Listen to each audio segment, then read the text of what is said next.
চিন্ময়কৃষ্ণ প্রভুর হয়ে আদালতে সওয়াল। আইনজীবী রিগান আচার্য দফতরে এবার ভাঙচুর, মারধর করা হয়েছে আইনজীবীকে। প্রথম দিন শুনানির পরে ভাঙচুর করা হয়।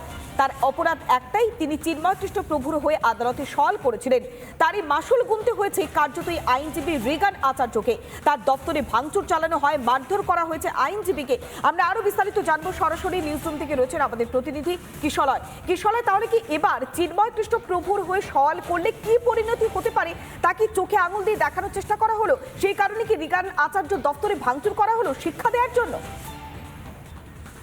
দেখো পৌলমী, বাংলায় কথা আছে যে কথা বলতে বলতে মুখ জড়িয়ে যাওয়া। আমরা এতবার বলছি যে বাংলাদেশের আইনজীবী থেকে হিন্দু আইনজীবী থেকে হিন্দু সন্ন্যাসী, হিন্দু যে কোনো ব্যক্তি, তাদের উপর আক্রমণ নেমে আসছে, বারবার আক্রমণ নেমে আসছে। তাতে সত্যি মুখ জড়িয়ে যাচ্ছে, এবার কথা জড়িয়ে যাচ্ছে। তার কারণ হলো আবারও নতুন করে আরও একটি কেস উঠে আসছে, যেখানে দেখা যাচ্ছে রাধারমন দাস, ইসকন কলকাতার ভাইস প্রেসিডেন্ট, ইসকন কলকাতার মুখপাত্র, তিনি পোস্ট করেছেন। সেখানে স্পষ্ট দেখা যাচ্ছে যে রিগান আচার্য বলে একজন আইনজীবী, যিনি চিন্ময়কৃষ্ণ প্রভুর হয়ে মামলা লড়েছিলেন, তিনি দাঁড়িয়েছিলেন তার পক্ষে সওয়াল করতে কোর্টে। প্রথম যেদিন তাকে প্রডিউস করা হয় চিন্ময়কৃষ্ণ প্রভুকে, তার গোটা চেম্বার ভাঙচুর করে দেওয়া হয়েছে। চেম্বারের ওপর রিগান আচার্যর নাম স্পষ্টভাবে উল্লেখ রয়েছে।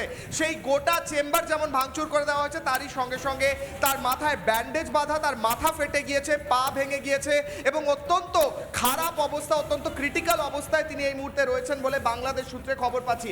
রাধারমন দাস প্রভুর সঙ্গে আমরা কথা বলার চেষ্টা করব, ফোনে যখনই তাকে পাওয়া যাবে যোগাযোগ করার চেষ্টা চলছে।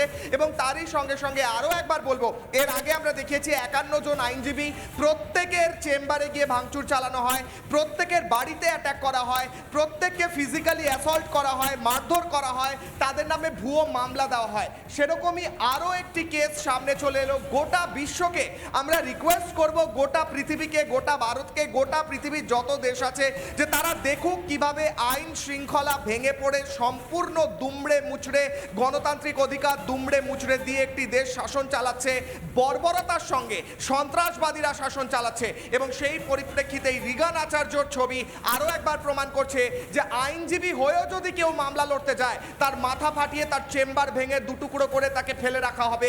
কারণ বাংলাদেশে হিন্দুদের পক্ষে যেমন কথা বলা যাবে না, হিন্দু হয়েও কথা বলা যাবে না, এই পরিস্থিতি।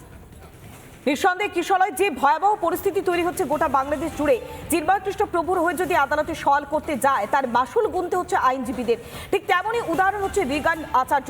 তিনি আদালতে গিয়ে সওয়াল করেছিলেন চিন্ময়কৃষ্ণ প্রভুর হয়ে, আর তারপরে তার দপ্তরে ভাঙচুর চালানো হয়েছে, মারধর করা হয়েছে আইনজীবীকে। প্রথম দিন শুনানির পরেই ভাঙচুর চালানো হয়েছে। আমরা আবারও যাবো আমাদের প্রতিনিধি কিশলয়ের কাছে। কিশলয়,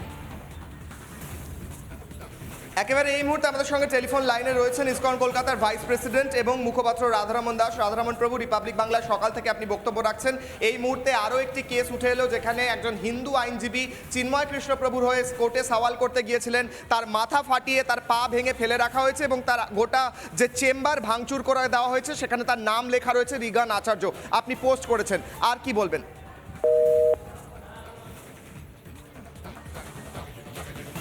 যোগাযোগ বিচ্ছিন্ন হয়েছে, আমরা আরও একবার যোগাযোগ করার চেষ্টা করবো রাধারমন প্রভুর সঙ্গে। তার আগে আরও একবার জানিয়ে রাখি দর্শকদের, এই মুহূর্তে অত্যন্ত বড় খবর। একদিকে চিন্ময়কৃষ্ণ প্রভুর মামলা পিছিয়েছে, 2রা জানুয়ারি করে দেওয়া হয়েছে, কারণ তার পক্ষে কোনো আইনজীবী সওয়াল করতে পারেননি।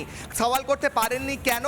তাদের প্রত্যেককে মারধর করা হয়েছে, প্রত্যেকের নামে ভুয়ো মামলা দেওয়া হয়েছে, মাথা ফাটিয়ে দেওয়া হয়েছে, কেউ আইসিইউতে ভর্তি আছেন, কারুর বাড়িতে হামলা চালানো হয়েছে, কারুর বাড়ির লোককে পর্যন্ত তুলে নিয়ে যাওয়া হয়েছে।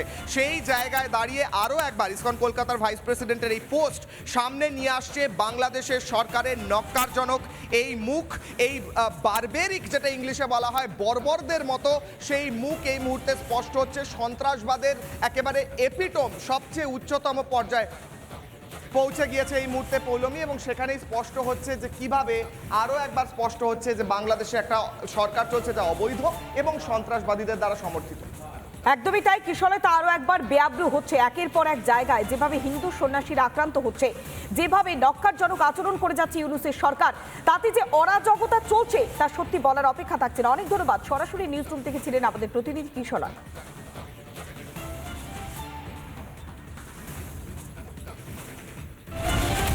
নানা ধরনের কন্টেন্ট দেখার জন্য লাইক করুন, শেয়ার করুন আমাদের ফেসবুক পেজ, সাবস্ক্রাইব করুন আমাদের ইউটিউব চ্যানেল। পাশাপাশি অন্যান্য ব্রেকিং নিউজের জন্য অবশ্যই চোখ রাখুন রিপাবলিক বাংলায়।